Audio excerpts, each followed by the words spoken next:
যদি এই পাকিস্তান আর ভারত দুই দেশ পারমাণবিক হামলা চালায়, কালো ধোঁয়ায় এ গোটা অঞ্চল ছেয়ে যাবে, খাদ্য ঘাটতি শুরু হবে, অভাব অনটন, দুর্ভিক্ষেই কত মানুষ মারা যাবে। এরকম একটি পরিস্থিতি হয়তো পৃথিবীতে তৈরি হতে যাচ্ছে। এই যে ভারত পাকিস্তানের উপর হামলা করেছে, তারা যদি ভারত ইন্ডিয়ান মিলিটারি যদি মিলিটারিকে হামলা করত,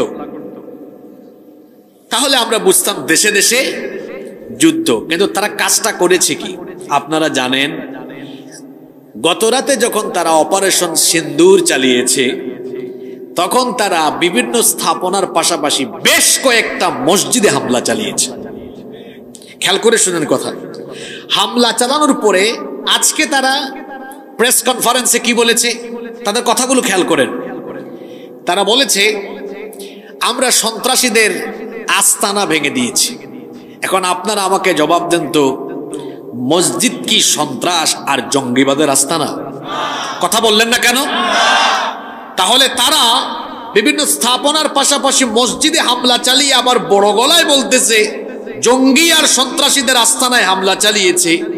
তারা তো এর মাধ্যমে এই উপমহাদেশে সাম্প্রদায়িক দাঙ্গা আর ধর্মযুদ্ধের দিকে এই উপমহাদেশকে ধাবিত করে গাজওয়াতুল হিন্দের সূচনা করতে যাচ্ছে।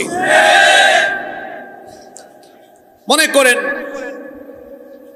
ইন্ডিয়া পাকিস্তান যুদ্ধ হচ্ছে, মিলিটারি বা যুদ্ধ সামরিক পর্যায়ে হচ্ছে, বেসামরিক কোথাও হামলা হচ্ছে না, মসজিদে হামলা হচ্ছে না। আমরা বুঝতাম এটা তাদের রাজনৈতিক যুদ্ধ বা দেশে দেশে যুদ্ধ। কিন্তু হামলা করার পরে আবার বলে কি মসজিদ, এটা কি জঙ্গির কারখানা? আবার ইন্ডিয়ান সমস্ত গণমাধ্যম, আপনারা যারা খবর রাখেন তারা জানেন, সমস্ত গণমাধ্যমে আজকে খবর প্রচারিত হয়েছে। তারা বলছে আমরা পাকিস্তানকে যে জবাব দিয়েছি এর মাধ্যমে আমাদের আশেপাশের সবাইকে আমরা সতর্ক করছি, কেউ আমাদের বিরুদ্ধে বাড়াবাড়ি করলে এভাবেই আমরা সন্ত্রাস আর জঙ্গির বিরুদ্ধে ব্যবস্থা নেব। বিশেষ করে বাংলাদেশের নাম তারা নিচ্ছে। তারা বলতে চাচ্ছে বাংলাদেশেও জঙ্গি আছে। বাংলাদেশে কোনো জঙ্গি আছে? বাংলাদেশে যত জঙ্গি আছে সব জঙ্গি বানিয়েছে ভারত। এই নাটকের মূল হোতা কারা? ভারত। জঙ্গিবাদের সাথে ইসলামের কি কোনো সম্পর্ক আছে? জোরে বলেন আছে? জঙ্গিবাদের সাথে, সন্ত্রাসবাদের সাথে ইসলামের কোনো সম্পর্ক? আমরা জঙ্গি না। আমি শুধু মনে করিয়ে দিই, আমাদেরকে যারা জঙ্গি বলে তারা হলো আসল জঙ্গি। আপনাদেরকে মনে করিয়ে দিই, বলেন তো বাংলাদেশের ইতিহাসে মুসলমানরা কি কখনো কোনো মন্দির ধ্বংস করেছে? মন্দির দখল করে মসজিদ বানিয়েছে? তাহলে আমাদেরকে জঙ্গি বলে তারা কোন দৃষ্টিতে আমি বুঝি না। যারা আমাদেরকে জঙ্গি বলে তাদের স্বভাব চরিত্র একটু শুনেন। তারা কিন্তু বাবরি মসজিদ ভেঙে দিয়ে দখল করে রাম মন্দির বানিয়ে ফেলেছে। তো জঙ্গি আমরা না তারা। কথা বলেন না কেন? আমরা কি কোনো হিন্দু পিটাই বাংলাদেশে? কথা বলেন। আমাদের দেশের আলেম ওলামারা কি ওয়াজ নসিহতে মসজিদে বা যে কোনো জায়গায় বলে যান গিয়ে হিন্দুদের মন্দির ভাঙেন, হিন্দুদেরকে পিটান মারেন? আমরা বলি? আমরা উল্টা কথা বলি। প্রয়োজনে নিরাপত্তা দেন এবং অন্য ধর্মের মানুষকে গালি দিবেন না, তাদের ধর্ম তাদেরকে পালন করতে দেন। আমরা এটা করার পরেও তাদের কাছ থেকে অপবাদ শুনি আমরা কি জঙ্গি। আর তারা কেমন ভালো মানুষ শোনেন, ওই যে মুস্কান নামে এক মেয়েকে কলেজে লাঞ্ছিত করেছে, মনে আছে আপনাদের? তাবরিজ নামে এক যুবককে জয় শ্রীরাম না বলায় নির্মমভাবে পিটিয়ে হত্যা করেছে। বহু মুসলমানদেরকে তারা ভারতবর্ষে নির্যাতন করে তাদের স্বভাব চরিত্র প্রমাণ করে আমরা জঙ্গি না, তারা হলো জঙ্গিবাদের মদতদাতা, সন্ত্রাসীদের মদতদাতা। আরএসএস ভারতের চরমপন্থী একটি হিন্দুত্ববাদী সংগঠন এবং নরেন্দ্র মোদীর বিজেপি। নরেন্দ্র মোদীকে তো আমি তার নাম বলার আগে কয়েকটা লকব বলি। আরএসএস এর গুন্ডা, গুজরাটের কসাই, কুখ্যাত জঙ্গি এই নরেন্দ্র মোদী। সে তার ভারতকে কিন্তু একেবারে আত্মহননের দিকে নিয়ে যাচ্ছে, সে নিজে যে যুদ্ধের দামামা ভারতবর্ষে বাজিয়ে দিচ্ছে, এর মাধ্যমে কিন্তু ভারত ভেঙে টুকরা টুকরা হয়ে যাবে। যেভাবে বিভিন্ন দেশ পারমাণবিক অস্ত্র শস্ত্র তাদের কাছে মজুদ রেখেছে, এই পারমাণবিক যুদ্ধ যদি শুরু হয়, নিউক্লিয়ার ওয়ার যদি আরম্ভ হয়, পৃথিবীর কোটি কোটি মানুষ এর দ্বারা বিপর্যস্ত হবে। আপনি দেখুন, এদিকে যুদ্ধ শুরু হয়েছে, যুদ্ধ চলছে, ইসরায়েল ফিলিস্তিন, ওইদিকে রাশিয়া ইউক্রেন। এখন যুদ্ধের দামামা বেজে উঠেছে পাকিস্তান আর ভারত। এই দুই দেশই কিন্তু আমাদের প্রতিবেশী। পাকিস্তান এবং ভারত, এই দুই দেশ পারমাণবিক দিক দিয়ে সমৃদ্ধ, কেউ কারো থেকে কম নয়। এখন এরা যদি যুদ্ধ করতে করতে এক দেশ আরেক দেশের উপরে পারমাণবিক হামলা চালায়, আপনি বুঝতেছেন ঘটনা কি হবে। এর প্রভাব কিন্তু বাংলাদেশেও পড়বে। এই দুই দেশে পারমাণবিক হামলা, পাল্টা হামলা আরম্ভ হলে, রসুলের হাদিসটা মিলান তো, আমরা 250 কোটি ধরলাম, অন্তত পক্ষে 150 কোটি থেকে 100 থেকে 150 কোটি মানুষ মারা যাবে শুধু ইউরোপে আর আমেরিকায়, আর বাদ বাকি 100 বা 120 কোটি মানুষ এই ইন্দো প্যাসিফিক অঞ্চলে, এই এশিয়া মহাদেশে মারা যাবে। আমি হাদিসগুলো আর বর্তমান পৃথিবীর বাস্তবতাকে সামনে রেখে আপনাদেরকে বোঝাচ্ছি। এটা ইমাম মাহদির আগমনের পরে না আগে? কথা বলেন না কেন? আপনারা কি ঘুমাই গেলেন নাকি?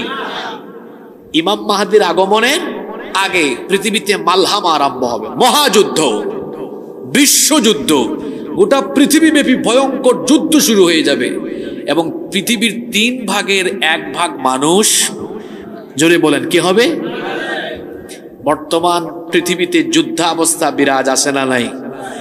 তাইলে আমরা যদি 250 কোটি ধরি, 3 ভাগের 1 ভাগ, 250 কোটি সামথিং, তাই এশিয়া, ইউরোপ, আমেরিকা, এই ইউরোপ আমেরিকায় তো যে অবস্থা এখন দেখতেছেন আপনারা, ওখানেই 150 কোটির মতো যদি নাই হয়, এদিকে আরো 100 কোটি শেষ হয়ে যায়। আপনি চিন্তা করেছেন পৃথিবীতে কি ভয়াবহ পরিস্থিতি তৈরি হতে পারে যদি এই পাকিস্তান আর ভারত দুই দেশ পারমাণবিক হামলা চালায়? কালো ধোঁয়ায় এ গোটা অঞ্চল ছেয়ে যাবে, খাদ্য ঘাটতি শুরু হবে, অভাব অনটন, দুর্ভিক্ষেই কত মানুষ মারা যাবে। এরকম একটি পরিস্থিতি হয়তো পৃথিবীতে তৈরি হতে যাচ্ছে। আর আমাদের এই অঞ্চল অর্থাৎ ভারতীয় উপমহাদেশ, এই উপমহাদেশের পরিস্থিতি সম্পর্কে একটা সতর্কবাণী দিয়ে গিয়েছেন আজ থেকে 1500 বছর আগে মুহাম্মাদুর রাসূলুল্লাহ সাল্লাল্লাহু আলাইহি ওয়াসাল্লাম। আপনাদের মনোযোগ আছে তো? সবার মনোযোগ আছে? আল্লাহর রাসূল 1500 বছর আগে এই অঞ্চল সম্পর্কে, এই ভারতীয় উপমহাদেশ সম্পর্কে তখন একটি সতর্কবাণী করে গিয়েছেন। কি বলেছেন খেয়াল করে শুনুন, এটি কিন্তু সহিহ হাদিস। এই হাদিসটি নাসাই শরীফে এবং এই হাদিসটি মুসনাদে আহমদের মধ্যে বর্ণিত হয়েছে। হাদিসের বর্ণনাকারী সাহাবী হচ্ছেন সাউবান রাদিয়াল্লাহু আনহু। তিনি বলছেন, আল্লাহর নবী বলেছেন, ইসাবাতানি মিন উম্মতি আহরাজাহুমাল্লাহু মিনান নার। আল্লাহর নবী বলেছেন, আমার উম্মতের 2টি দলকে আল্লাহ তাআলা জাহান্নাম থেকে মুক্তি দিয়েছেন। এই 2টি দলকে আল্লাহ তাআলা বিনা হিসাবে, বিনা বিচারে জান্নাত দিয়ে দিবেন। সবাই সুবহানাল্লাহ কইতে পারলেন না? নবীজির কয়টা উম্মতের কয়টা দলকে আল্লাহ জাহান্নাম থেকে মুক্তি দিবেন? জোরে বলেন কয়টা? 1 নাম্বার দল হলো ইসাবাতুন তাগজুল হিন্দ।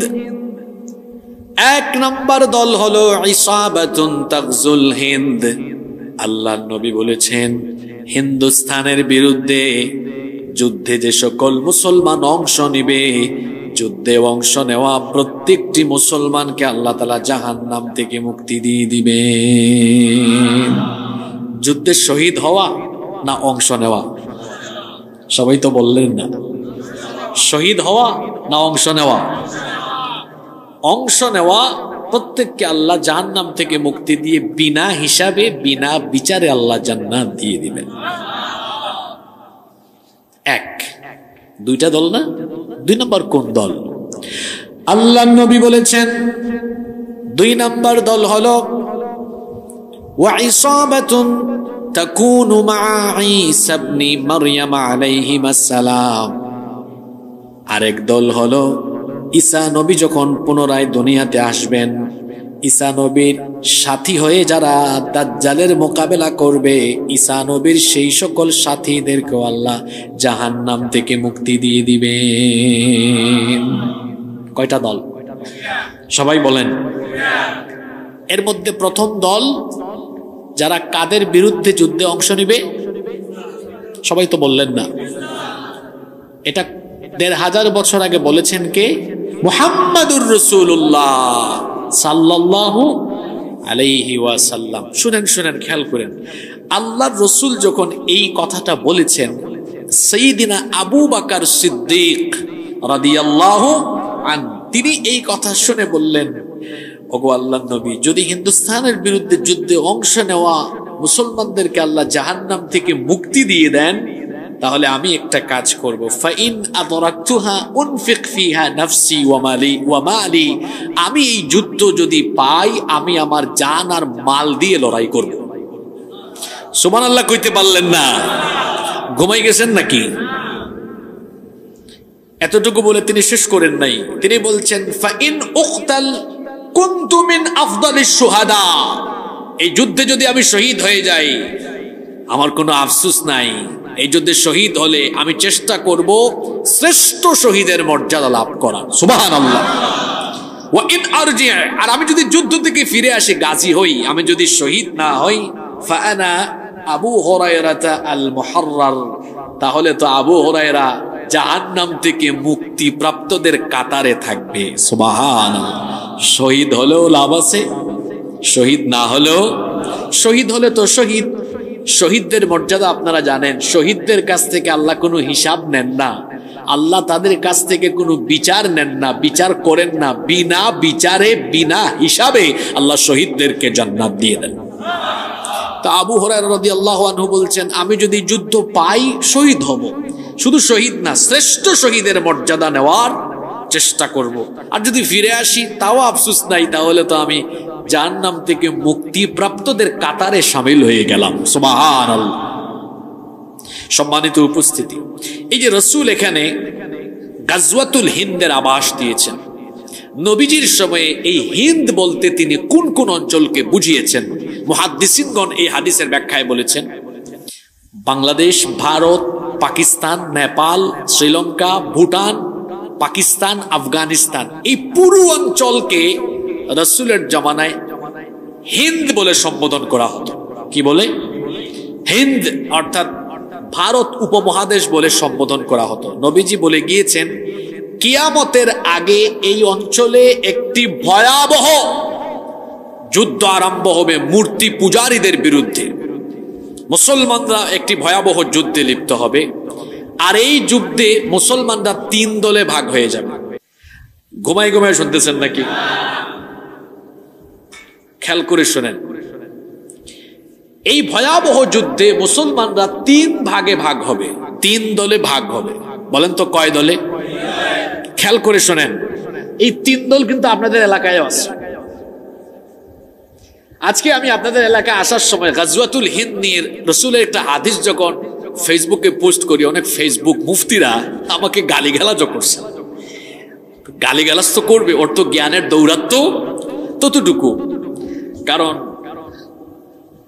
মূর্খদের অস্ত্র হলো গালিগালাজ, আর জ্ঞানী গুণী ব্যক্তিরা সবসময় সে চর্চা আর গবেষণার ভেতরে থাকে। তো খেয়াল করে শোনেন, রাসূল বলেছেন সাল্লাল্লাহু আলাইহি ওয়াসাল্লাম বলেছেন, এই ভয়াবহ যুদ্ধে, এই যুদ্ধের ভয়াবহতাটা কেমন হবে আগে শোনেন। নবী করিম সাল্লাল্লাহু আলাইহি ওয়াসাল্লাম বলেছেন, এটা এত ভয়াবহ যুদ্ধ হবে, মুসলমানরা রক্তের নদীর ভেতরে পড়ে যাবে। মানে এত পরিমাণ ভয়ঙ্কর পরিস্থিতিতে মুসলমানরা পড়বে, অর্থাৎ এত পরিমাণ ভয়াবহতা মুসলমানদের উপরে আসবে।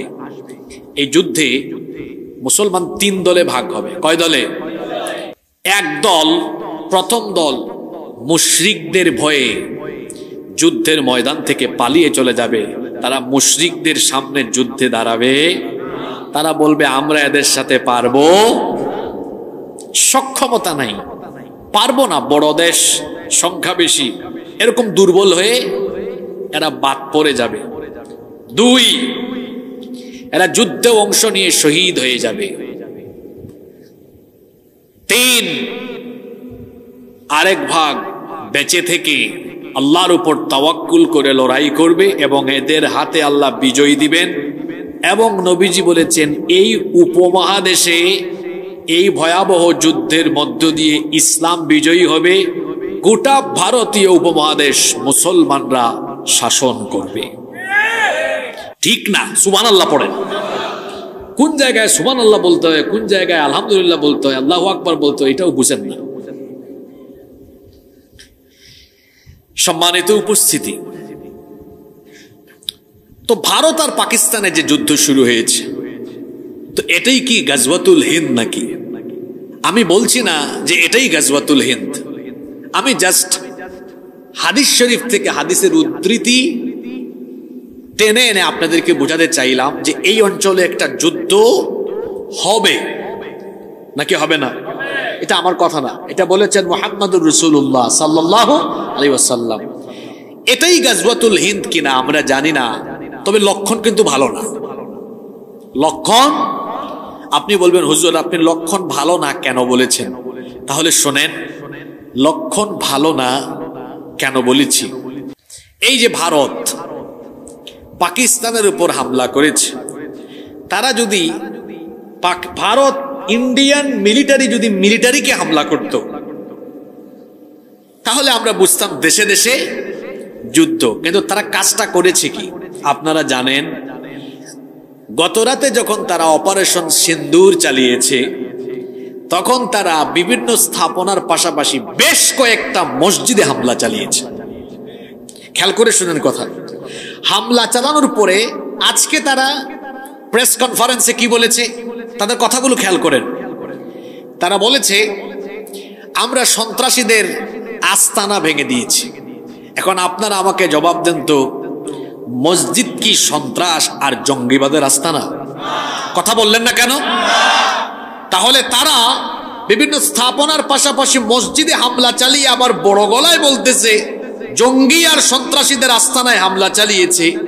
তারা তো এর মাধ্যমে এই উপমহাদেশে সাম্প্রদায়িক দাঙ্গা আর ধর্মযুদ্ধের দিকে এই উপমহাদেশকে ধাবিত করে গাজওয়াতুল হিন্দের সূচনা করতে যাচ্ছে। মনে করেন ইন্ডিয়া পাকিস্তান যুদ্ধ হচ্ছে, মিলিটারি বা যুদ্ধ সামরিক পর্যায়ে হচ্ছে, বেসামরিক কোথাও হামলা হচ্ছে না, মসজিদে হামলা হচ্ছে না। আমরা বুঝতাম এটা তাদের রাজনৈতিক যুদ্ধ বা দেশে দেশে যুদ্ধ। কিন্তু হামলা করার পরে আবার বলে কি মসজিদ, এটা কি জঙ্গির কারখানা? আবার ইন্ডিয়ান সমস্ত গণমাধ্যম, আপনারা যারা খবর রাখেন তারা জানেন, সমস্ত গণমাধ্যমে আজকে খবর প্রচারিত হয়েছে। তারা বলছে আমরা পাকিস্তানকে যে জবাব দিয়েছি এর মাধ্যমে আমাদের আশেপাশের সবাইকে আমরা সতর্ক করছি, কেউ আমাদের বিরুদ্ধে বাড়াবাড়ি করলে এভাবেই আমরা সন্ত্রাস আর জঙ্গির বিরুদ্ধে ব্যবস্থা নেব। বিশেষ করে বাংলাদেশের নাম তারা নিচ্ছে। তারা বলতে চাচ্ছে বাংলাদেশেও জঙ্গি আছে। বাংলাদেশে কোনো জঙ্গি আছে? বাংলাদেশে যত জঙ্গি আছে সব জঙ্গি বানিয়েছে ভারত। এই নাটকের মূল হোতা কারা? ভারত। জঙ্গিবাদের সাথে ইসলামের কি কোনো সম্পর্ক আছে? জোরে বলেন আছে? জঙ্গিবাদের সাথে, সন্ত্রাসবাদের সাথে ইসলামের কোনো সম্পর্ক? আমরা জঙ্গি না। আমি শুধু মনে করিয়ে দিই, আমাদেরকে যারা জঙ্গি বলে তারা হলো আসল জঙ্গি। আপনাদেরকে মনে করিয়ে দিই, বলেন তো বাংলাদেশের ইতিহাসে মুসলমানরা কি কখনো কোনো মন্দির ধ্বংস করেছে? মন্দির দখল করে মসজিদ বানিয়েছে? তাহলে আমাদেরকে জঙ্গি বলে তারা কোন দৃষ্টিতে আমি বুঝি না। যারা আমাদেরকে জঙ্গি বলে তাদের স্বভাব চরিত্র একটু শুনেন। তারা কিন্তু বাবরি মসজিদ ভেঙে দিয়ে দখল করে রাম মন্দির বানিয়ে ফেলেছে। জঙ্গি আমরা না তারা? কথা বলেন না কেন? আমরা কি কোনো হিন্দু পিটাই বাংলাদেশে? কথা বলেন। আমাদের দেশের আলেম ওলামারা কি ওয়াজ নসিহতে মসজিদে বা যে কোনো জায়গায় বলে যান গিয়ে হিন্দুদের মন্দির ভাঙেন, হিন্দুদেরকে পিটান মারেন? আমরা বলি? আমরা উল্টা কথা বলি। প্রয়োজনে নিরাপত্তা দেন এবং অন্য ধর্মের মানুষকে গালি দিবেন না, তাদের ধর্ম তাদেরকে পালন করতে দেন। আমরা এটা করার পরেও তাদের কাছ থেকে অপবাদ শুনি আমরা কি জঙ্গি। আর তারা কেমন ভালো মানুষ শোনেন? ওই যে মুস্কান নামে এক মেয়েকে কলেজে লাঞ্ছিত করেছে, মনে আছে আপনাদের? তাবরিজ নামে এক যুবককে জয় শ্রীরাম না বলায় নির্মম ভাবে পিটিয়ে হত্যা করেছে। বহু মুসলমানদেরকে তারা ভারতবর্ষে নির্যাতন করে তাদের স্বভাব চরিত্র প্রমাণ করে আমরা জঙ্গি না, তারা হলো জঙ্গিবাদের মদতদাতা, সন্ত্রাসীদের মদতদাতা। আরএসএস ভারতের চরমপন্থী একটি হিন্দুত্ববাদী সংগঠন এবং নরেন্দ্র মোদীর বিজেপি। নরেন্দ্র মোদীকে তো আমি তার নাম বলার আগে কয়েকটা লকব বলি। আরএসএস এর গুন্ডা, গুজরাটের কসাই, কুখ্যাত জঙ্গি এই নরেন্দ্র মোদী। সে তার ভারতকে কিন্তু একেবারে আত্মহননের দিকে নিয়ে যাচ্ছে। সে নিজে যে যুদ্ধের দামামা ভারতবর্ষে বাজিয়ে দিচ্ছে, এর মাধ্যমে কিন্তু ভারত ভেঙে টুকরা টুকরা হয়ে যাবে। আরএসএস এবং বিজেপি, আপনারা আবার আমি যাওয়ার পরে বলি না কোত্থেকে হুজুর আনছো, ভারত পাকিস্তান এই কি বলে কথা বলে ওয়াজ শেষ করে গিয়েছে। এখন এই অঞ্চলে যে এরকম পরিস্থিতি তৈরি হবে এগুলো হাদিসে আছে না? তা আপনাকে মানসিক শারীরিক প্রস্তুতি নেওয়ার জন্য এই কথাগুলো কি শুনতে হবে না? অবশ্যই শুনতে হবে, এগুলো জরুরি বিষয়। এই কুখ্যাত কসাই নরেন্দ্র মোদী, তার আরএসএস এবং বিজেপি, তাদের লক্ষ্য হলো অখণ্ড ভারত প্রতিষ্ঠা করা। কথাটা কি বললাম? অখণ্ড ভারত। এবং সেই অখণ্ড ভারতকে তারা হিন্দু রাষ্ট্র হিসাবে গঠন করতে চায়। তাদের এই স্বপ্নই থেকে যাবে। এটা করতে গিয়ে তারা ভারতের মানচিত্র হারিয়ে ফেলবে। এই ভারত টুকরা টুকরা টুকরা টুকরা হয়ে গিয়ে এই ভারতবর্ষে ইসলামের পতাকা তাদের এই ভুলের কারণেই উড়ে যাবে ইনশাআল্লাহ। আপনাদের কি বিশ্বাস হয় নাকি বিশ্বাস হয় না? সম্মানিত উপস্থিতি, খেয়াল করে শুনুন, বাংলাদেশকে যে তারা হুমকি ধামকি দেয়, বাংলাদেশকে তারা হুমকি ধামকি দিয়ে বাংলাদেশে তাদের আধিপত্যবাদ ধরে রাখতে চায়। যদিও তাদের মন এখন একটু বেজার, মাথা একটু খারাপ। শুনতেছেন তো আপনারা? মাথা কেন খারাপ? কারণ এদেশ থেকে তারা তাদের আধিপত্য অনেকটাই হারিয়ে ফেলেছে। আপনাদেরকে শুধু আজকে আমি অ্যালার্মিং সতর্কবার্তা দিয়ে যাচ্ছি, এরা কি করেছে আপনি দেখেন। এই বাংলাদেশের স্বাধীনতা আর সার্বভৌমত্বের জন্য ভারতের কাছে মনে হয় যে বাংলাদেশে দুইটা শক্তি দেশের স্বাধীনতা আর সার্বভৌমত্বের জন্য সবচাইতে নেয়ামক। এই জন্য ভারত বাংলাদেশের এই দুইটা শক্তির দিকে কুনজর দিয়ে গত 17টা বছর এই দুইটা শক্তিকে দুর্বল করার চেষ্টা করেছে। খেয়াল করে শুনেন, এক, বাংলাদেশের স্বাধীনতা সার্বভৌমত্ব আর দেশের নাগরিকদেরকে স্বাধীনতা সার্বভৌমত্বের পক্ষে রাখার জন্য আর দেশের অস্তিত্ব টিকিয়ে রাখার জন্য ভারত মনে করে এই দেশে দুইটা শক্তি বড় গুরুত্বপূর্ণ। কয়টা শক্তি? এক, বাংলাদেশের সামরিক শক্তি সেনাবাহিনী। দুই, বাংলাদেশের আলিম উলামা। এজন্য আপনারা দেখেন এই দেশে 17 বছর ভারতীয় তাবেদার আর সেবাদাস হিসাবে যারা 17 বছর দেশে ফেসিবাদ কায়েম করেছে, এদের মাধ্যমে কিন্তু ভারত সর্বপ্রথম দেশের প্রথম শক্তির উপর আঘাত করেছে। পিলখানা ট্রাজেডি ঘটানোর মধ্যে দিয়ে দেশপ্রেমিক, দেশের স্বাধীনতা সার্বভৌমত্বে অতন্দ্র প্রহরীর ভূমিকা পালনকারী অসংখ্য সেনা অফিসারকে ভারতের মদদে, ভারতের সহযোগিতায় হত্যা করা হয়েছে। কথা কি খেয়াল করে শুনতেছেন? প্রথম টার্গেট ছিল কারা? কথা বলেন না কেন? সেনাবাহিনী যে কথাগুলো বলতেছে এগুলো গবেষণালব্ধ কথাবার্তা। টার্গেট ছিল সেনাবাহিনী। সেনাবাহিনীকে ধরলো, পিলখানা ট্রাজেডি ঘটালো। এরপরে তারা দেখলো এই দেশে কেনা যায় না, এই দেশে গুলামি করানো যায় না। আরেকটা শক্তি আছে, তারা হচ্ছে দেশের আলিম উলামা।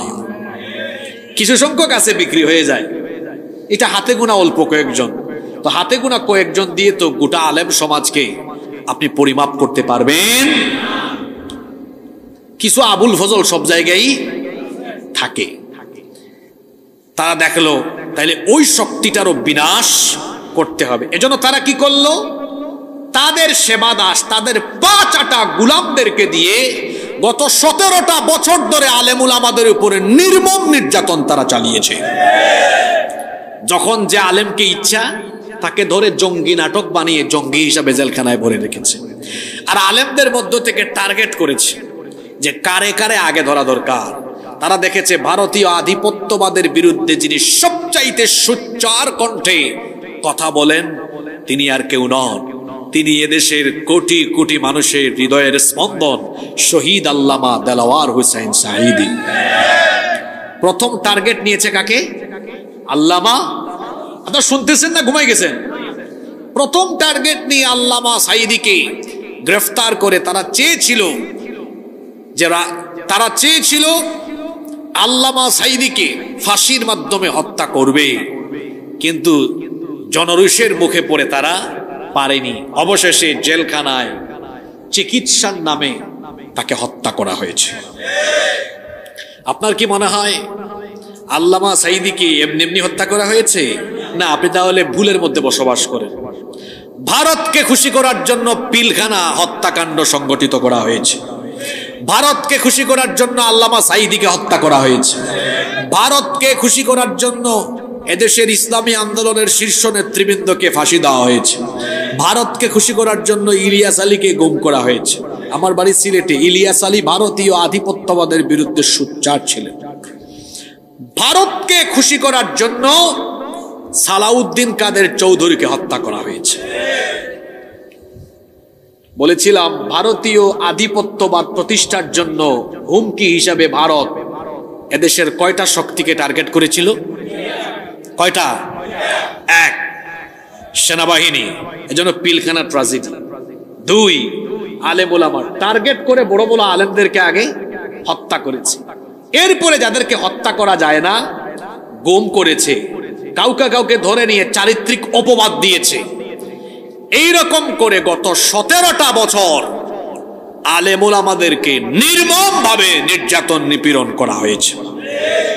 আলহামদুলিল্লাহ আমাদের দেশের মানুষ ঐক্যবদ্ধভাবে ভারতীয় আধিপত্যবাদকে রুখে দেওয়ার জন্য যখন দাঁড়িয়েছে, গত বছর 5ই আগস্টে 36 জুলাইয়ের মধ্য দিয়ে এদেশে ভারতীয় আধিপত্যবাদের কবর আমরা রচনা করেছি।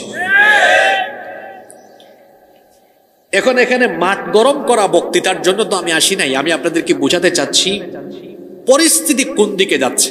এরা তাদের আধিপত্যবাদ হারানোর পরে এখন তারা কিন্তু সুযোগের অপেক্ষায় আছে। সুযোগের অপেক্ষায় আছে। পাকিস্তানে যে পরিস্থিতি তৈরি হয়েছে, আমরা কিন্তু ভারত পাকিস্তান কারো পক্ষে এখানে কথা বলছি না, কারো দালালিও করছি না। জাস্ট সিচুয়েশন বোঝাতে চাচ্ছি। আমরা বাংলাদেশে যারা আছি আমরাও কিন্তু নিরাপদ নই। কেমনে নিরাপদ নই সেটা আপনি বোঝার চেষ্টা করেন।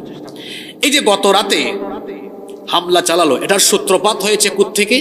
কয়েকদিন আগে কাশ্মীরে পেহেলগামে একটি হত্যাকাণ্ড হয়েছে এবং ধারণা করা হচ্ছে সেই হত্যাকাণ্ড নরেন্দ্র মোদী নিজেই সাজিয়েছে।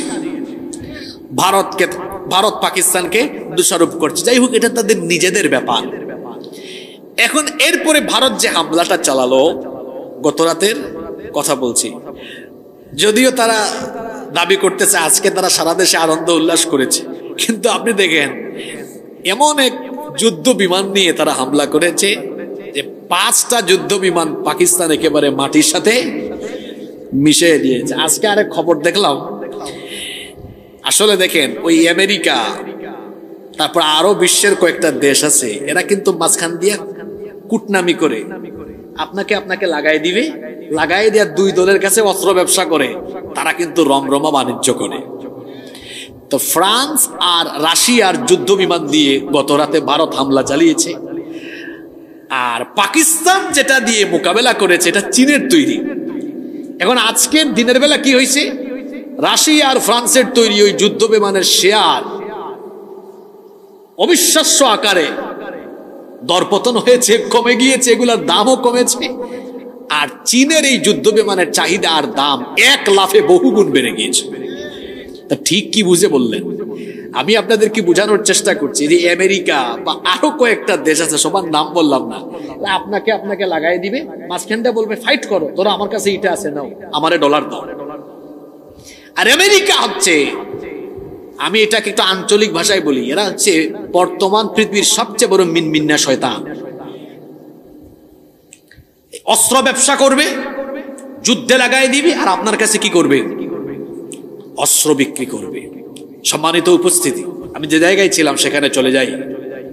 বলছিলাম আমরা নিরাপদ কেন বলেছি শোনেন। এই যে হামলা করলো, হামলা করে কয়েকটা মসজিদে তারা হামলা করার পরে আজকে কি বলেছে? আমরা কোথায় হামলা চালিয়েছি? কথা বলেন না কেন? জঙ্গি আস্তানায়, সন্ত্রাসীদের। কাল বাদ পরশু, এমনিতেই তো আমাদের বাংলাদেশের আকাশ প্রতিরক্ষা ভালো না, আমাদের সব দিক থেকে অনেক ঘাটতি এবং কমতি আছে। কাল বাদ পরশু তারা আমার আপনার দেশে মসজিদে হামলা চালায় বলবে আমরা বাংলাদেশের সন্ত্রাসী আর জঙ্গিদের আস্তানায় হামলা চালিয়েছি। তার তো সাহস তৈরি হচ্ছে। এইরকম করে তারা যদি শুরু করে, আমি আপনাদেরকে যেটা বলতে চাচ্ছি, তখন কিন্তু এই ইন্দো প্যাসিফিক এই অঞ্চলে তখন সাম্প্রদায়িক দাঙ্গা শুরু হবে, হিন্দু মুসলমান দাঙ্গা, এবং একটা ধর্মযুদ্ধ শুরু হবে যাবে, যা শেষ পর্যন্ত, যেটা আলেম ওলামারা বলেন, আল্লাহ রসুলের হাদিসও যেটা আমাদেরকে বার্তা দিয়েছে, এটা ধীরে ধীরে শুরু হয়ে শেষ পর্যন্ত গাজওয়াতুল হিন্দে গিয়ে পৌঁছাবে। কথা কি বুঝতে পেরেছেন? এবং এটা ঘটবে। তবে এই গাজওয়াতুল হিন্দ এটা হবে, এতে কোনো সন্দেহ। আপনারা বলতে পারেন হুজুর তাহলে আপনি আজকে এই টপিক ধরেছেন কেন? আপনাদেরকে মানসিকভাবে, শারীরিকভাবে প্রস্তুত থাকার জন্য এই সতর্কবার্তাগুলো দিয়ে যাচ্ছি। এগুলো হবে, এতে কোনো সন্দেহ। এখন আসেন, আমাদের দেশের যে পরিস্থিতি বর্তমানে, উচিত হলো আমাদের দেশের একটু ভৌগোলিক অবস্থানটা বুঝাই। কষ্ট হচ্ছে আপনাদের? আমাদের তিন দিকে ভারত। কয় দিকে ভারত? একদিকে আছে বার্মা, আপনারা তো বেশি ঝুঁকিতে, চট্টগ্রাম কক্সবাজারের মানুষ, আপনারা বেশি ঝুঁকিতে। পাশেই আছে কি? আর ডক্টর ইউনূস সাহেবকে বলবো মানবিক করিডোরের নামে করিডোর দেওয়া বন্ধ করেন। যদি মানবিক করিডোরের এই সিদ্ধান্ত নেওয়া হয়, আমার বাংলাদেশ আরেকটা গাজায় পরিণত হয়ে যাবে। এই সিদ্ধান্ত নেবেন না। দেশের স্বাধীনতা, সার্বভৌমত্বকে বিশ্ব মোড়লদের হাতে সুপর্দ করে দিবেন না, খবরদার। সাবধান করছি। আমরা শুধু সাবধান করি না, মনে রাখবেন এদেশের আলেম ওলামারা দেশের স্বাধীনতা, সার্বভৌমত্বের রক্ষা করার জন্য প্রয়োজনে অতন্দ্র প্রহরীর ভূমিকা পালন করে, যদি প্রয়োজন হয়, পরিস্থিতি তৈরি হয়, তাহলে আলেম ওলামারও সামরিক বাহিনীর সাথে যুক্ত হয়ে দেশের আপামর জনতাকে নিয়ে প্রয়োজনে যুদ্ধে ঝাঁপিয়ে পড়বে ইনশাআল্লাহ। সরকারকে বলবো, আপনাদেরকেও বলবো, আমরা কিন্তু খুব বিপদে আছি বাংলাদেশ। বেশি খুশি হইয়েন না। কেন? তিন দিকে, কথা বলেন না কেন? একদিকে যাবেন কোন দিকে আপনি? এই দিকে। আচ্ছা, ভারত, তিন দিকে ভারত।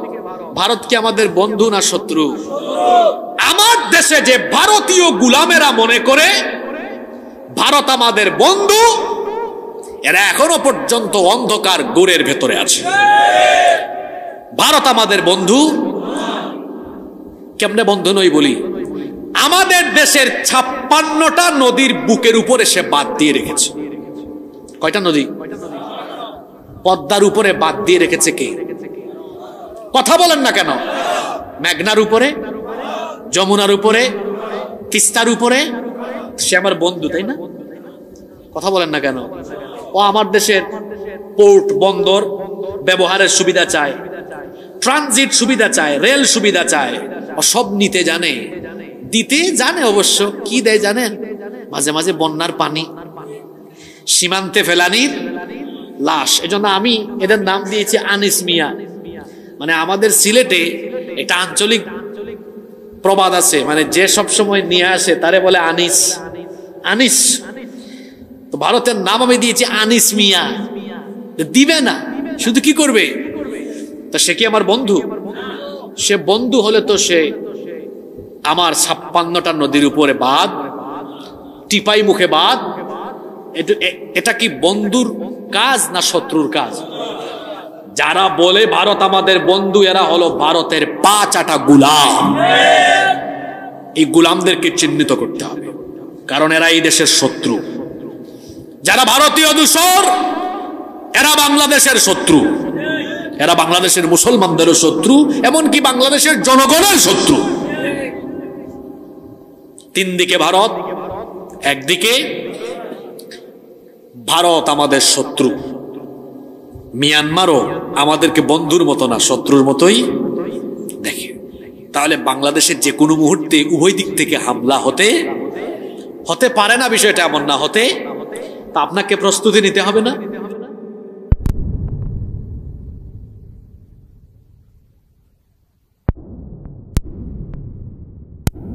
প্রতিরক্ষা ব্যবস্থা শক্তিশালী করেন।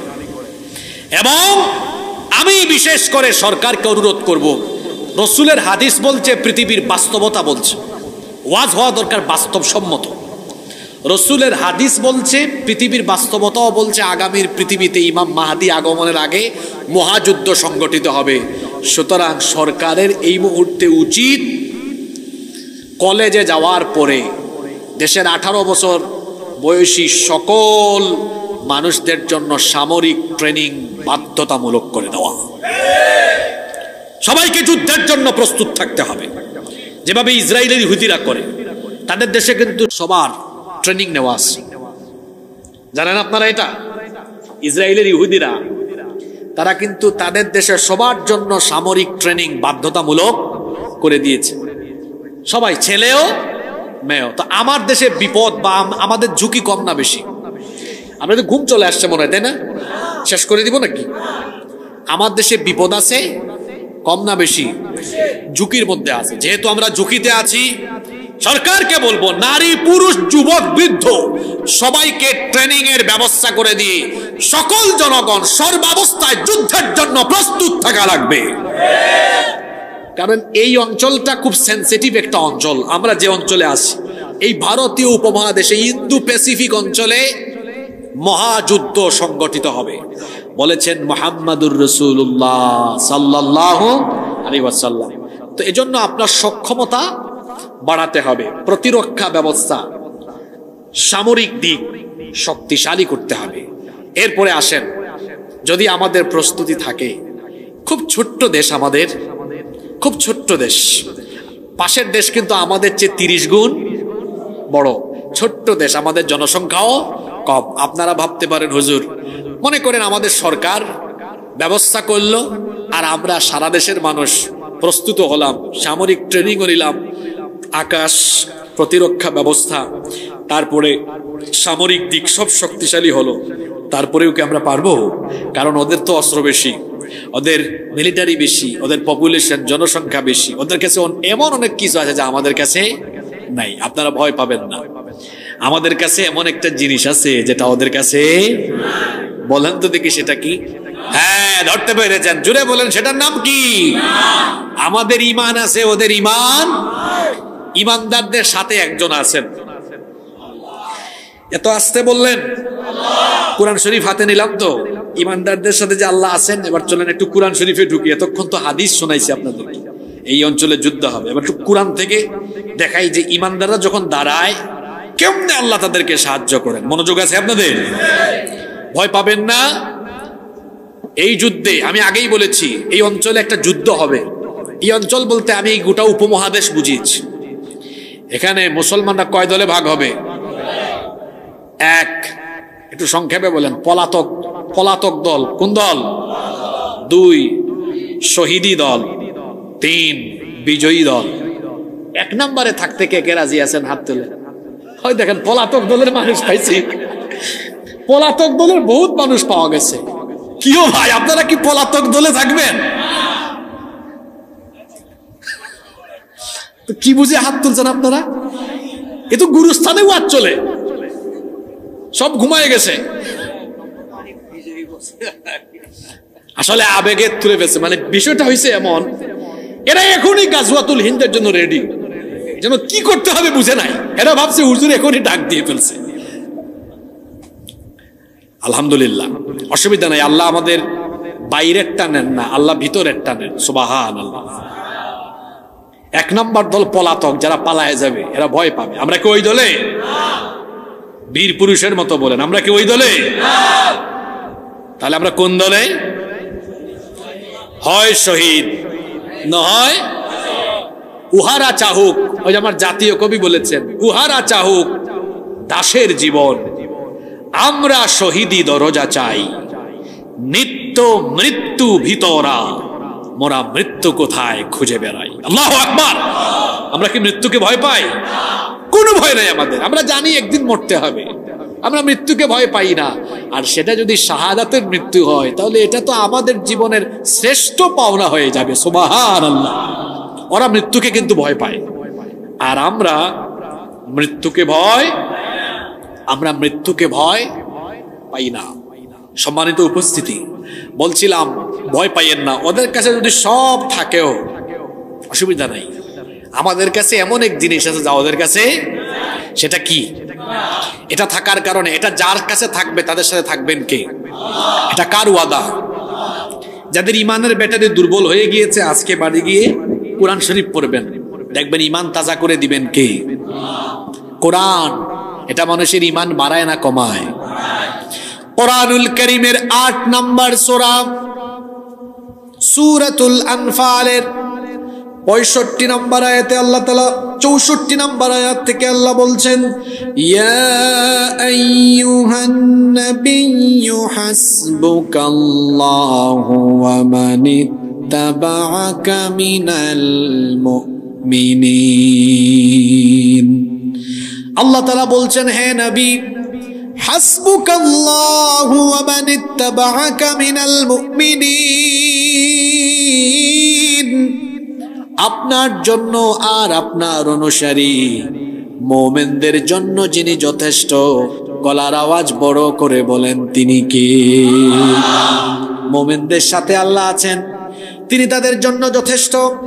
এরপরে আল্লাহ পরবর্তী আয়াতে বলছেন, ইয়া আইয়ুহান নাবিয়্যু হাররিদিল মুমিনিনা আলাল কিতাল। হে নবী, মুমিনদেরকে আপনি যুদ্ধের জন্য এনকারেজ করেন, উৎসাহ দান করেন, তারা যেন যুদ্ধের অবস্থা দেখলে ভীত বিহ্বল না হয়। যুদ্ধ পরিস্থিতি দেখলে মুমিনরা যেন ভয় না পায়। তার কারণ হলো, কারণটা আপনারা শুনেন, ইয়াকুম মিনকুম 20 সাবিরুনা ইয়াগলিবু মিআতাইন। কারণ হলো, মুমিনরা যখন যুদ্ধের ময়দানে 20 জন থাকে, মাত্র 20 জন থাকলে তারা 200 জনকে পরাজিত করে দিতে পারে। খেয়াল করে শুনেন। এরপরে আল্লাহ পরের অংশে বলছেন, ওয়া ইয়াকুম মিনকুম মিআতুন ইয়াগলিবু আলফাম মিনাল্লাযীনা কাফারু বিআন্নাহুম কওমুল লা ইয়াফকাহুন। আর যদি যুদ্ধের ময়দানে মুমিন 100 জন থাকে, আল্লাহ তাআলা 1000 কাফিরদেরকে পরাজিত করার শক্তি 100 জন মুমিনকে দিয়ে দিবে। দেখি ঘুমায় শুনলেন না জেগে জেগে শুনলেন? জেগে জেগে শুনছেন তো একটু প্রমাণ হোক না। 20 জনে 1 জন বললেন, বাকিরা ঘুমায় গেছেন নাকি? 20 জনে 200, 100 জনে। আসলে একটা ভাগ করি, ভাগ 1000 ভাগ 100 সমান কত হয়? হ্যাঁ, কত হয়? 10। দেখেন আল্লাহর হিসাবের নমুনাটা দেখেন, কি আশ্চর্যজনক এক হিসাব দেওয়া হয়েছে।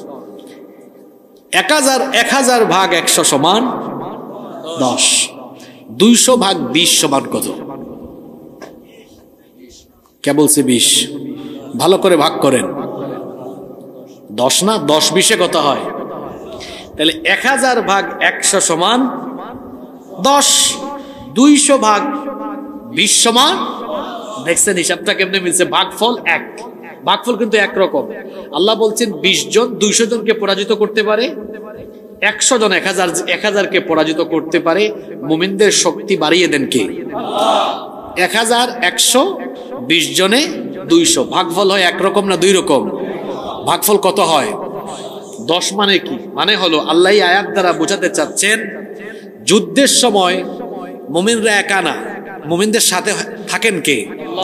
আল্লাহ। মুমিনদের সাথে থাকলে টেনশন আছে? সে আল্লাহ বলতেছেন যুদ্ধের সময় মুমিনদেরকে আমি 10 গুণ শক্তিশালী করে দিই। সুবহানাল্লাহ, সবাই বলতে পারলেন না? আমি বলতেছিলাম যাদের ইমানের ব্যাটারি দুর্বল হয়েছে, কুরআন হাদিস আর বাস্তবতা নিয়ে ব্যাটারিটা আজকে ফুল লুট করে নিয়ে যান। আল্লাহ বলছেন যুদ্ধে যখন মুমিনরা ঈমান নিয়ে দাঁড়ায়, কি নিয়ে? ঈমান নিয়ে দাঁড়ায়, আল্লাহ তখন ঈমানদারদের সাথে থাকেন আর তখন শক্তি বাড়িয়ে দেন কয় গুণ? 10 গুণ। শক্তি 10 গুণ বেড়ে যায়। আর যুদ্ধে যে মুমিনদের শক্তি বাড়ে, আপনাদেরকে একটা ঘটনা শোনাই, মনোযোগ আছে তো? ওই যে খায়বারের যুদ্ধ, কাফিরদের বিরুদ্ধে যুদ্ধ হয়, কিন্তু মুসলমানরা বিজয়ী হয় না। আল্লাহ রাসূল বললেন আগামীকাল আমি এমন একজনের হাতে যুদ্ধের পতাকার দায়িত্ব দিব, কালকেই খায়বারে আল্লাহ বিজয় দিয়ে দিবেন। সুবহানাল্লাহ। সাহাবীদের অনেকে সেই রাতে ঘুমাইতে পারেন না জানি রাসূল কাকে দায়িত্ব দিবেন। সকালবেলা নবীজি আলী রাদিয়াল্লাহু আনহুকে দায়িত্ব দিয়ে দিলেন। আলী রাদিয়াল্লাহু আনহু খায়বারের লোহার একটা বিরাট কপাট বুঝেন তো আপনারা? এক হাতে তরবারি আর এক হাতে কপাট নিয়ে কাফিরদেরকে সাইজ করছে। সবাই শুনছে আলী রাদিয়াল্লাহু আনহু কপাট হাতে নিয়ে কাফিরদেরকে সাইজ করেছেন। আশ্চর্য কথা, এই কপাট তো তুলতে কয়েকজন মানুষ লাগে, উনি এক হাত দিয়ে তুলা দিছে কেমনে? যখন চতুর্দিকে আলোচনা চলছে, আলী রাদিয়াল্লাহু আনহু এটা শুনে তিনি বললেন দেখো আমি কেমনে তুলা দেই। এখন তিনি যুদ্ধের পরে যখন তুলতে যান, তুলতে লজ্জা পেয়ে গেছে। তো আল্লাহর রাসূল বললেন আলী শরম পাইও না, লজ্জা পাইও না, আসলেই তুমি যুদ্ধের সময় এটা হাত দিয়ে একাই তুলেছিলে, কারণ ওই সময় আল্লাহ তোমার সাথে ছিলেন। যুদ্ধাবস্থায় আল্লাহ তাআলা তোমার গায়ে নিজে আল্লাহ এত শক্তি ঢেলে দিয়েছিলেন। আল্লাহ জালিমদের বিরুদ্ধে মজলুমের পক্ষে থাকেন। এই যে আমার দেশে 8-9 মাস আগে স্কুল কলেজের ছাত্ররা, দেশের নিরস্ত্র জনতা যখন নামলো, এদের সাথে অস্ত্র শস্ত্র কিছুই ছিল না, কিন্তু মজলুম থাকায় এদের সাথে আল্লাহ ছিলেন। আর এমন ভাবে আল্লাহ সাহায্য করেছেন যে আল্লাহ তাআলা জালিমদেরকে দেশ থেকে বিতাড়িত করেছেন, ক্ষমতা ছাড়া করে দিয়েছেন। আল্লাহ কারো সাথে থাকলে তাদেরকে আর মোকাবেলা করা যায়? তাহলে এই আয়াত থেকে আমরা কি শিখলাম? আমরা যদি যুদ্ধে ঈমান নিয়ে দাঁড়াই, সংখ্যা না, কি নিয়ে? আচ্ছা বলেন তো, যুগে যুগে আমরা কি সংখ্যা দিয়ে বিজয়ী হয়েছি? কি দিয়ে? ইসলামের প্রথম যুদ্ধের নাম কি? সবাই তো বললেন না। সেই বদরের যুদ্ধে মুসলমানদের সংখ্যা কি বেশি ছিল না কম ছিল? কাফিরদের সংখ্যা ছিল 1000, মুসলমানদের সংখ্যা ছিল 313 জন। সংখ্যা কম, এমনকি তৎকালে যুদ্ধের বাহন ছিল উট ঘোড়া। কাফিরদের বেশি ছিল, মুসলমানদের কম ছিল। এমনকি অস্ত্র শস্ত্র কাফিরদের বেশি ছিল, মুসলমানদের কম ছিল। সবকিছু মুসলমানদের কম, সবকিছু কাফিরদের বেশি। কাফিরদের সব ছিল কিন্তু ঈমান ছিল না। আর মুসলমানদের কাছে সবচেয়ে বড় অস্ত্র ছিল, সেটার নাম কি? এই ঈমান থাকার ফলে কি হয়েছে? আল্লাহ কোরআনে বলছেন, সূরা আলে ইমরানের ভেতরে আল্লাহ বলেছেন, ওয়ালাকাদ নাসারাকুমুল্লাহু বিবাদরিন ওয়া আনতুম আযিল্লাহ। আল্লাহ তাআলা বলছেন, আর অবশ্যই আমি বদরে তোমাদেরকে সাহায্য করেছি যখন তোমরা ছিলে হীনবল, যখন তোমরা ছিলে সংখ্যায় কম। সংখ্যা দিয়ে মুসলমান বিজয়ী হয় না, মুসলমান বিজয়ী হয় ঈমান দিয়ে। জোরে বলেন কি দিয়ে? এই ঈমান থাকলে পরে মুসলমানের সংখ্যা যদি কম হয়, মুসলমানের অস্ত্র যদি কম হয়, তারপরেও মুমিনদেরকে যিনি বিজয় দিয়ে দেন, গলার আওয়াজ বড় করে সবাই বলেন তিনি কে? বদরের মাঠে কম সংখ্যক সাহাবে নিয়ে নবীজি যখন দাঁড়িয়ে গেলেন, আল্লাহ বললেন, ওগো নবী, চিন্তার কোনো কারণ নাই। এই 313 জন যদি ঈমান নিয়ে দাঁড়াতে পারে, 1000 কাফিরদের উপরে আমি 313 জন মুসলমানদেরকে বিজয়ী দিয়ে দিব। নবীজিকে আল্লাহ যে ওয়াদা দিয়েছেন, সেই ওয়াদা কি আল্লাহ তাআলা পূরণ করেন নাই? জোরে বলেন, আল্লাহ কি পূরণ করেন নাই? কেমনে পূরণ করেছেন দেখেন। কোরআনে কারীমের 8 নম্বর সূরা সূরাতুল আনফালের 12 নম্বর আয়াতে আল্লাহ বলছেন, ইয ইউহি রাব্বুকা ইলাল মালাইকাতি আন্নী মাআকুম ফাসাব্বিতুল লাযীনা আমানু সাউলকি ফি কুলুবিল লাযীনা কাফারুর রু'বা ফাদরিবু ফাওকাল আ'নাক ওয়াদরিবু মিনহুম কুল্লা বানান।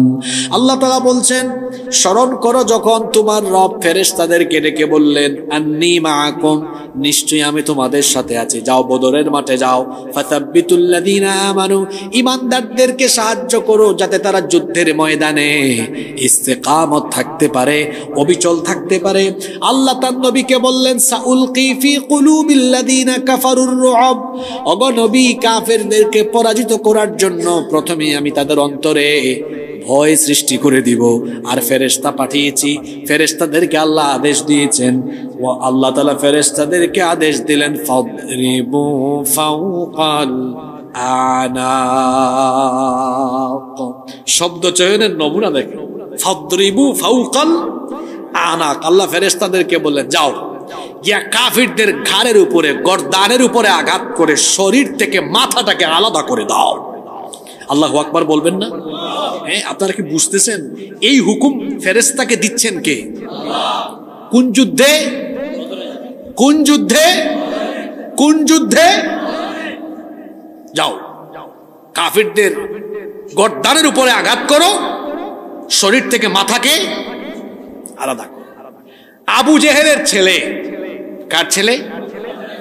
ইকরিমা বিন আবু জাহেল, তখনও মুসলমান হয় নাই।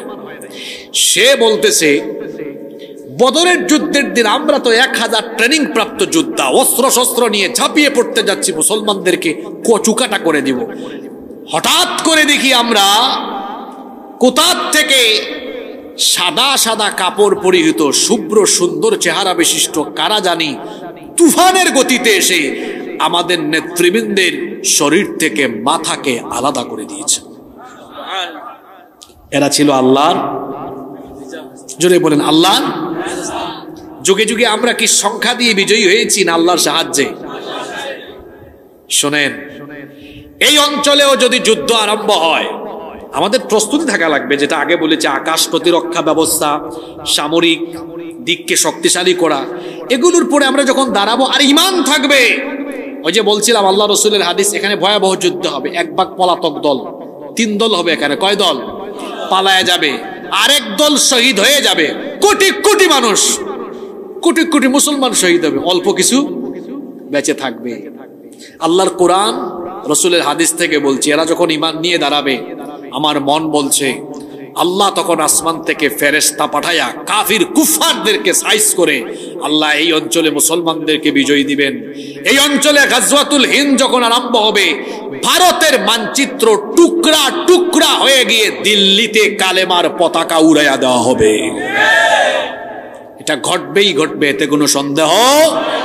ওরা বলে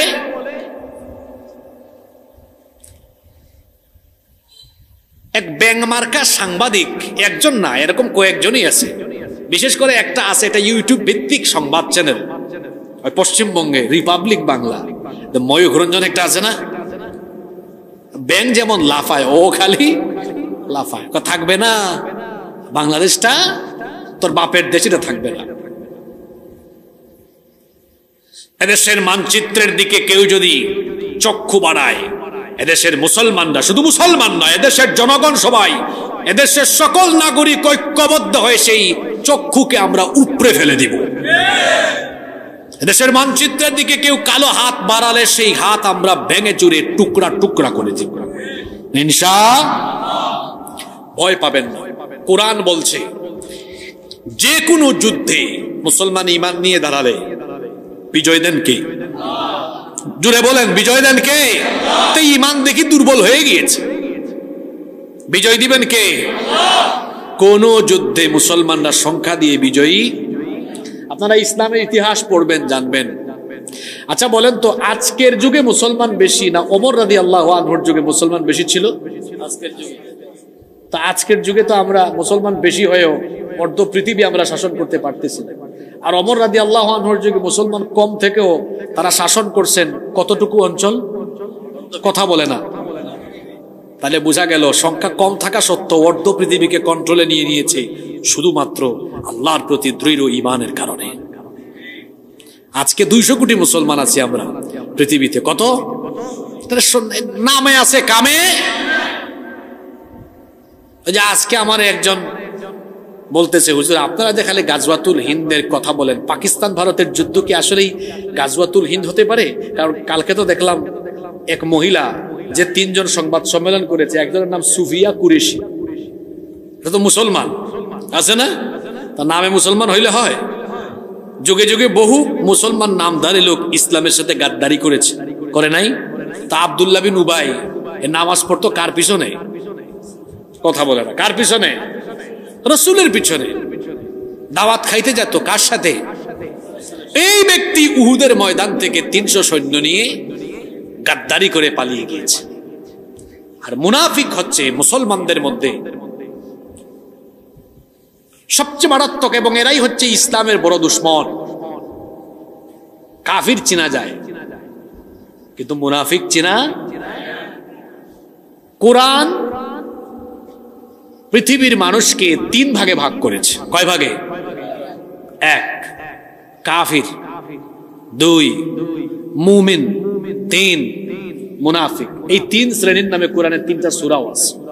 কাফিরদের নামে কাফিরুন, মুমিনদের নামে মুমিনুন, মুনাফিকদের নামে মুনাফিকুন। কাফির চিনা যায়। কেউ যদি বলে হুজুর হিন্দু দেখবো, ইন্ডিয়ায় যান। বৌদ্ধ দেখবো, মিয়ানমার চীনে যান। খ্রিস্টান দেখবো, আমেরিকা ইংল্যান্ডে যান। ইহুদি দেখবো, ইসরায়েলে যান। কেউ যদি কই হুজুর মুনাফিক দেখতাম, কোন দেশে যাইতাম? না গো ভাই, না গো বাবা যান, বাংলাদেশে যাওয়া লাগবো না। আপনার এই এলাকায়ও টুপিদারি লাগাইয়া ইসলামের লেবাস ধরে কত মুনাফিক তলে তলে মুনাফিকি করে যাচ্ছে। মুসলমান আছে যেখানে, মুনাফিক আছে চিনা যায় না। এটা মিনমিন্না শয়তান।